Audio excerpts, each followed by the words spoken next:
Browns QB Shedeur Sanders speaks out about Deion Sanders' health. Cleveland Browns quarterback Shedeur Sanders has spoken out about the health of his father, Colorado Buffaloes coach Deion Sanders. Recently, some concerns have been raised over the health of Colorado Buffaloes coach Deion Sanders, so naturally Cleveland Browns quarterback Shedeur Sanders was asked about it. Shedeur didn't really provide much of an answer, understandably sidestepping the question. "Yeah, I don't know what's going on," Sanders told reporters at Browns' mandatory minicamp. "I'm here not to talk about pops in them. I'm here to be quarterback of the Cleveland Browns."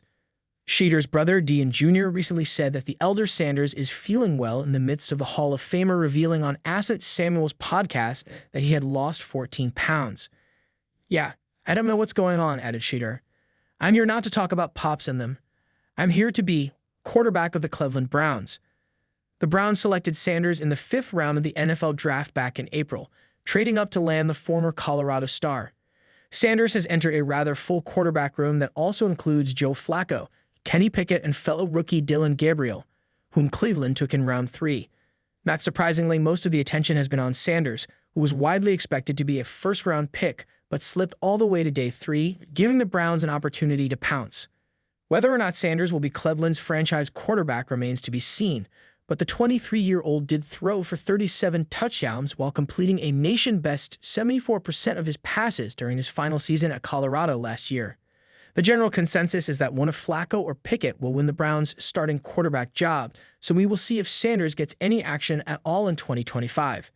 The Cleveland Browns training facility was unusually quiet, the kind of quiet that settles in when something heavier than football stats and practice reps looms in the air. Shedeur Sanders, rookie quarterback and son of NFL legend Deion Sanders, stood in front of the cameras, shoulders square, jaw set, eyes a little more serious than usual. This wasn't about football. Not today. For weeks, rumors had swirled about Deion Coach Prime's Sanders' health. First, whispers, then tweets, then a handful of cryptic social media posts, but nothing concrete, until now. "I kept quiet for a while out of respect." Shedeur began adjusting his Browns cap, "but I think people need to hear it from me, not from some random blog post or speculation. My dad's going through something serious, and I've never seen him this vulnerable." From primetime to prayer time, Deion Sanders, the Hall of Fame cornerback and current head coach of the Colorado Buffaloes, had never been one to back down from a fight. Turf wars, media criticism, coaching doubters, he welcomed all challengers with trademark confidence and unmatched charisma. But this was different. He's been dealing with complications related to his previous surgeries, Shedeur explained. "There are circulation issues, pain, days when he can't even walk right, and for a man who used to sprint like the wind, that's hard to process." Indeed, Deion's foot surgeries, originally downplayed as minor, had led to more severe problems over time, including blood clots and nerve issues. The man who once danced in end zones now spent more time in hospital rooms than on the field. "You grow up thinking your dad is invincible," Shedeur said, his voice dipping. "But watching him wince just trying to stand up, that changes you. You stop seeing the legend and start seeing the man." Balancing football and family.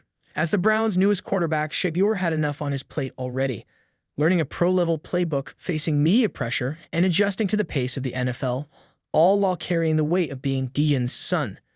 But balancing his rising NFL career with his father's health struggles added another layer of complexity. "There were nights before OTAs where I'd be studying film with my phone on speaker just so I could hear his breathing while he slept," Shedeur said.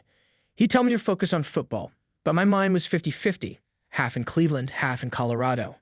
Despite the distance, their bond had only grown stronger. Shedeur described how they'd exchanged motivational texts every morning.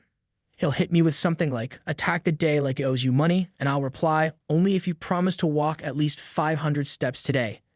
It's our thing. Keeps us both in check."